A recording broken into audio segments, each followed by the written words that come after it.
మా ఊర్లో ఆంజనేయ స్వామి జయంతికి 2 వారాల ముందు నుంచే కోలాటం ప్రాక్టీస్ చేసాము.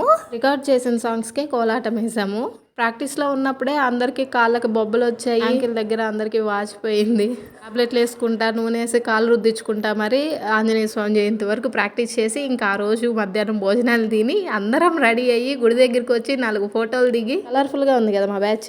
నైట్ స్వామి ఊరేగింపు జరిగేటప్పుడు ఊరంతా కోలాటం వేసాము. ఒకరిని చూసి ఒకరం ఎగిరెగిరేసాము. మళ్ళీ నేను ఎగరకుండా వేసాను అనుకో పనువాళ్ళ పిల్ల అబ్బే అసలు ఎగరట్లేదు అంటారని భయం. మళ్ళీ కాళ్ళు నొప్పి వస్తున్న బలవంతంగా ఎగిరారు అందరూ. మరుసటి రోజు కాలు పట్టేసాయి. నేనైతే వ్లాగ్ ఏం తీయలేదు, బట్ వీడియోస్ పెట్టమంటే షార్ట్స్ లో పెడతా. కాలు నొప్పిగా ఉన్న కోలాటం వేస్తున్నాం కాబట్టి ఒక 10 రోజులు కుట్టాల్సి వచ్చింది. వేగింపు అయిపోయిన తర్వాత ఇంటికి వచ్చి నిద్రపోతే మరుసటి రోజు మధ్యాహ్నానికి నిద్రలేసాం. విషయం ఏంటంటే నాకే కాదు కాళ్ళు పట్టుకున్నది, అందరూ అలాగే ఉన్నారు నడవలేక.